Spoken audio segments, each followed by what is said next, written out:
Bonjour à tous et bienvenue à vous à ce point de l'actualité. En Palestine, la trêve humanitaire entre la résistance palestinienne et l'entité sioniste à Gaza sera prolongée dès aujourd'hui de 2 jours jusqu'à jeudi matin. Et le Hamas l'a confirmé de son côté et a annoncé qu'elle comprend notamment l'échange des prisonniers entre les deux parties. Un quatrième groupe de 33 prisonniers palestiniens, dont 3 femmes et 30 enfants, ont été libérés dans la nuit de lundi à mardi de la prison d'Ofer dans le cadre de l'accord conclu entre la résistance palestinienne et l'entité sioniste. Des centaines de Palestiniens ont accueilli les prisonniers libérés, scandant des slogans pour la libération de tous les Palestiniens détenus dans les prisons de l'occupant sioniste.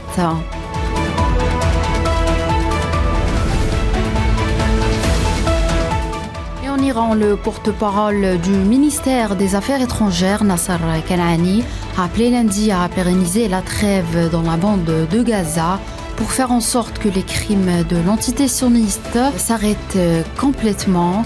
Je cite: en tant que République islamique d'Iran, nous voulons et espérons, comme de nombreux pays, que la trêve entre dans un processus durable et que les crimes de l'entité sioniste stoppent complètement.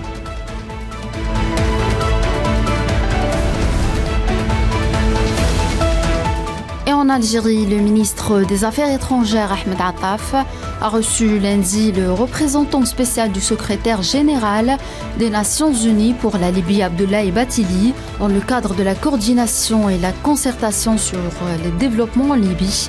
Dans ce contexte, Ahmed Attaf a exprimé le soutien de l'Algérie aux démarches continues et efforts inlassables de l'émissaire onusien visant à mettre fin à la crise libyenne et à permettre à ce pays de retrouver sa place et son rôle dans ces différents espaces d'appartenance régionaux et internationaux, saluant sa coordination permanente avec l'Algérie.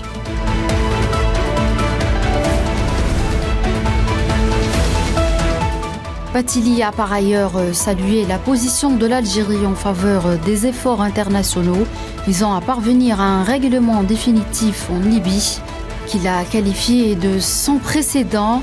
Il a mis l'accent sur l'importance de la tenue des élections en Libye pour pouvoir doter le pays d'institutions légitimes, faisant observer que la fragmentation politique que connaît à présent le pays a des répercussions négatives non seulement sur la paix en Libye, mais aussi sur la paix et la stabilité dans les pays voisins et du Sahel.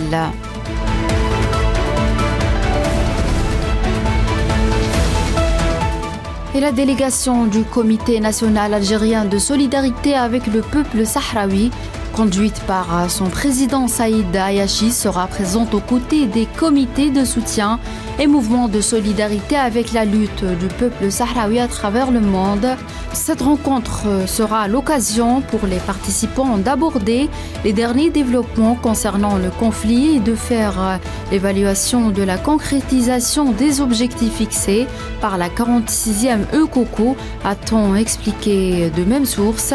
Il sera également question à l'occasion du prochain rendez-vous de tracer le programme d'action pour l'année 2024.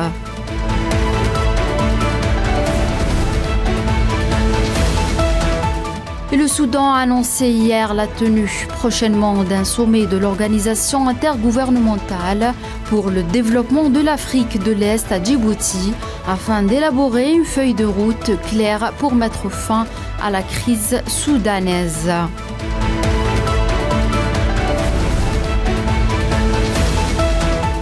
Et au Burkina Faso, une délégation de hauts responsables des agences humanitaires des Nations Unies est arrivée lundi à Ouagadougou en vue de soutenir les efforts pour répondre à la crise, a déclaré Stéphane Dujarric, porte-parole en chef du secrétaire général de l'ONU.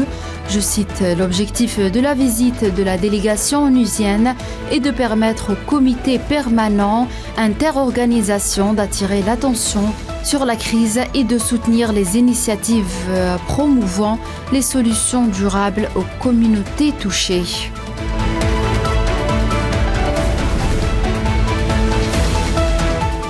En Inde, les équipes de secours indiennes sont parvenues à 5 mètres des 41 ouvriers piégés depuis le 12 novembre dans un tunnel routier qui s'est effondré dans le nord et espère les atteindre bientôt, annoncé mardi le ministre en chef de l'État d'Uttarakhand.